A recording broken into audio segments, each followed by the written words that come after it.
마태복음 17장 14절부터 27절까지 말씀 한 절씩 교독하시고 27절은 함께 읽겠습니다.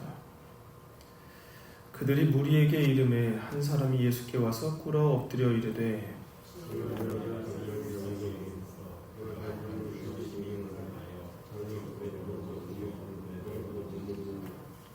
내가 주의 제자들에게 데리고 왔으나 능히 고치지 못하더이다.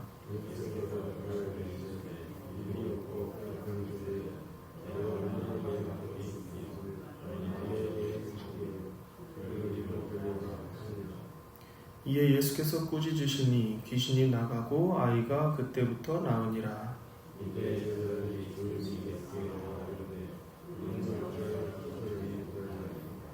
이르시되 너희 믿음이 작은 까닭이니라. 진실로 너희에게 이르노니 만일 너희에게 믿음이 겨자씨 한 알만큼만 있어도 이 산을 명하여 여기서 저기로 옮겨지라 하면 옮겨질 것이요 또 너희가 못할 것이 없으리라.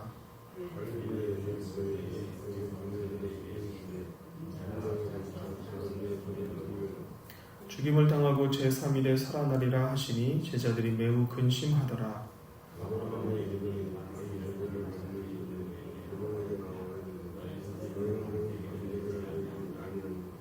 이르되 내신다 하고 집에 들어가니 예수께서 먼저 이르시되 시몬아 내 생각은 어떠하냐? 세상 임금들이 누구에게 관세와 국세를 받느냐? 자기 아들에게냐 타인에게냐?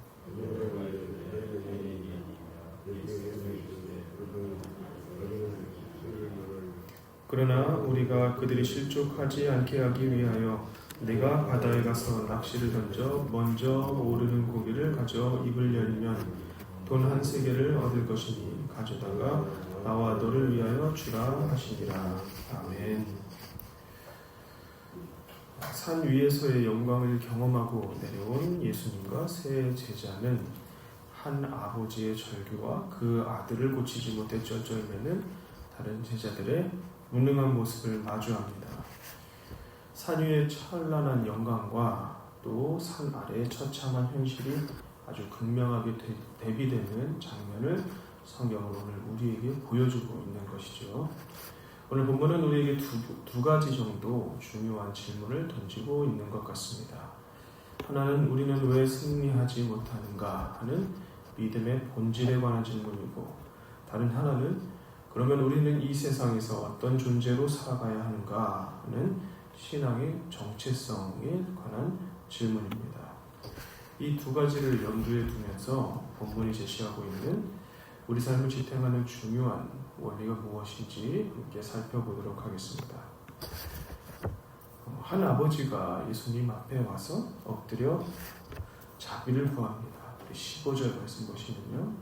주여 내 아들을 불쌍히 여기소서. 그가 간질로 심히 고생하여 자주 불에도 넘어지며 물에도 넘어지는지라. 이 아들은 어떤 병이 걸린 어떤 온전하지 못한 상태였습니다. 그것을 마태는 간질이라고 기록하고 마가와 누가는 귀신 들렸다 하고 기록하는데, 뒤에 예수님께서 치유하신 상황을 보면 그는 귀신 들린 것으로 보입니다. 어찌됐든 제자들은 그를 능히 고치지 못하였고, 주님은 믿음이 없고 패역한 세대여 하고 탄식하시면서 귀신을 내쫓아 회복해 주셨습니다. 나중에 제자들이 자신들은 왜 귀신을 쫓아내지 못하는 것이냐고 여쭈었고, 주님은 그들의 믿음이 작기 때문이다 하고 단호하게 말씀하셨습니다. 여기 그들의 믿음이 작기 때문이다 하는 이 작은 믿음이라는 표현에 한번 주목해 볼 필요가 있는 것 같습니다. 주님은 겨자씨만한 작은 믿음만 있어도 산을 옮길 수 있다고 말씀하십니다. 그러면 이 말씀은 제자들의 믿음이 겨자씨만큼도 못하고 그보다 작았다는 뜻일까요? 그렇지는 않은 것 같습니다. 믿음의 크기가 핵심이 아니라 믿음의 대상과 그분이 행하시는 능력에 그 믿음의 크고 작음이 달려있다 하는 말씀입니다. 제자들은 그동안 자신들이 행했던 기적의 경험을 의지했거나 예수님의 이름을 주문처럼, 기계적인 주문처럼 사용했을지도 모릅니다. 하지만 참된 믿음과 그 능력은 내 안의 확신이나 어떤 경험을 다 끌어모아서 대응하는 데서 오지 않으며 믿음의 대상이신 전능하신 하나님과 나를 연결하는 통로로 그 믿음을 사용할 때에 비로소 나타나게 되는 것입니다. 그만큼 그 믿음이 살아있는 믿음이라는 것, 그리고 그 살아있는 믿음이라는 것은 하나님께 온전히 시선을 고정하는 것이다 하고 오늘 주님이 이 작은 믿음이라는 표현을 통해 우리에게 가르쳐주고 계십니다. 산을 옮기는 것은 나의 능력이 아닙니다. 나의 믿음이라는 통로를 통해 역사하시는 하나님의 능력이라는 것입니다. 그러므로 우리에게 허락된 오늘 하루의 이 시간 가운데 우리 시선을 온전히 하나님께로 돌림으로써 삶에 버티고 있는 수많은 산들이 하나님의 능력으로 옮겨지는 기적을 경험하시기를 소망합니다. 우리가 경험하기 원하는 기적은 우리의 믿음대로 될지어다 하는 세상의 기준과 가치나 어떤 세상 사람들의 바램 차원이 아님을 꼭 기억하시므로 우리 믿음의 대상이신 주 예수 그리스도와 그를 보내신 하나님의 그 사랑 그리고 성령의 인도하심이 우리의 믿음을 통하여 역사하시는 하나님의 능력이라는 것, 그것이 우리에게 깊이 인격적으로 믿어지고 인격적으로 경험되고 인격적으로 우리 삶에 펼쳐지는 은혜가 가득하기를 간절히 소망합니다. 갈릴리에서 예수님은 다시 한번 인자가 사람들의 손에 넘겨져 죽임을 당하고 제3일에 살아날 것을 말씀하셨습니다. 이에 제자들은 그 말씀을 듣고 또 근심하였죠. 변화산의 영광을 보았고 산 아래서 귀신을 쫓아내시는 주님의 권능을 다시 한번 확인했지만 여전히 그들의 마음속에는 이 죽음이라는 단어가 받아들여지지 않고 있는 것 같습니다. 제자들의 근심은 그들이 여전히 이 메시아의 통치를 세상적인 영광과 세상적인 승리로만 해석하고 있음을 보여줍니다. 주님은 반복해서 이 고난에 대해서 죽음에 대해서 말씀하십니다. 왜냐하면 고난 없는 영광, 죽음 없는 영광은 인류를 궁극적으로 구원할 수 없기 때문입니다. 죄인을 궁극적으로 살려서 하나님의 은혜 가운데 나아가도록 할 수 없기 때문입니다.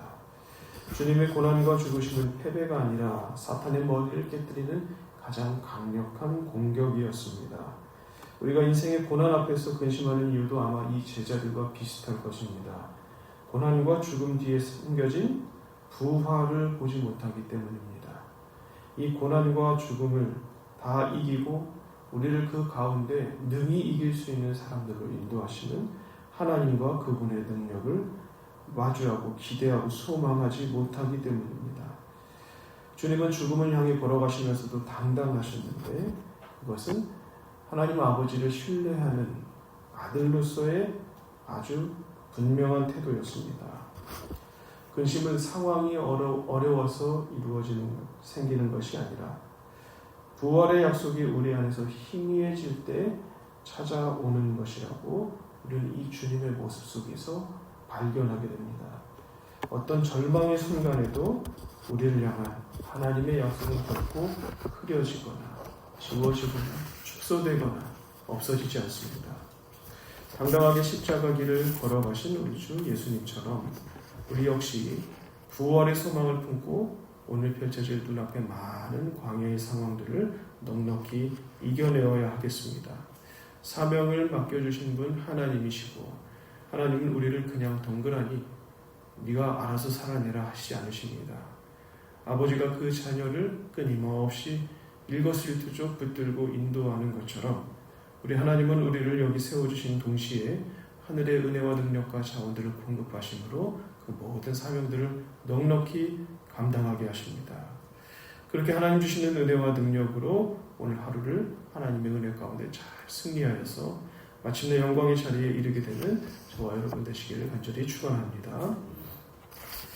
그리고 또 이 가버나움에서의 이야기가 이어지죠. 성전세로 인당 반세겔을 받는 자들이 베드로에게 묻습니다. 왜 너의 선생은 세금을 내지 않느냐? 주님은 베드로에게 질문하시면서 이 본질을 먼저 짚어주시는데요. 25절 하반절을 보시면 이렇게 말씀하십니다. 세상 임금들이 누구에게 관세와 국세를 받느냐? 자기 아들에게냐? 아니면 타인에게냐? 타인에게 받고 아들은 면제된다 하는 이 베드로의 답에 주님은 그러면 아들들은 그 세금을 면제받을 것이다 말씀하십니다.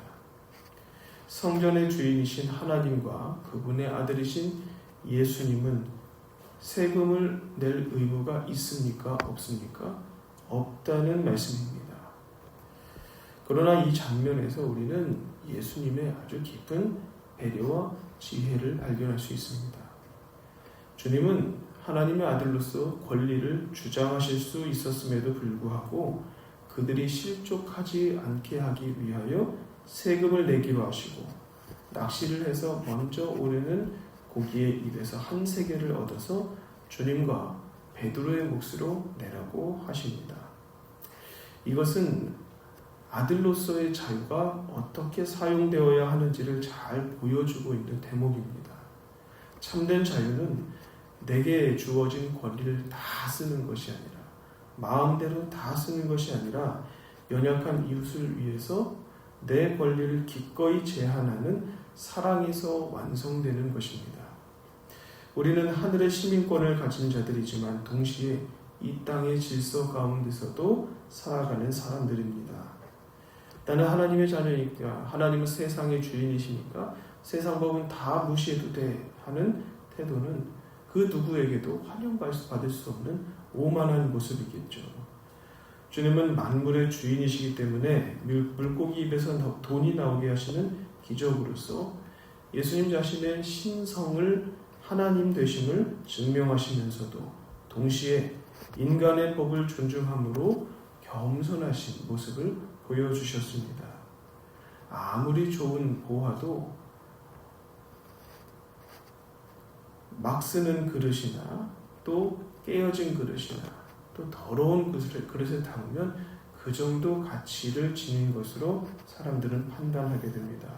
그렇기 때문에 우리는 귀한 복음의 보화를 가진 사람들로서 마땅히 그에 합당하게 행해야 하는 것이 여기 예수님의 모습을 통해서 얻을 수 있는 아주 중요한 교훈입니다.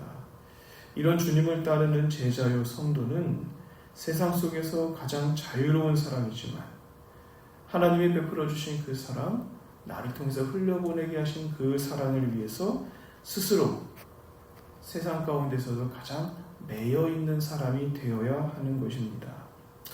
그러니 우리가 가진 하늘의 권리와 자유를 우리 자신만을 위해서 주장하는 것이 아니라 연약한 이웃, 또 부족하고 우리의 손길에 필요한 모든 사람들을 실족하게 하지 않게 하기 위해 기꺼이 제한하며 살아가는 사랑의 성숙함이 있기를 간절히 소망해 봅니다.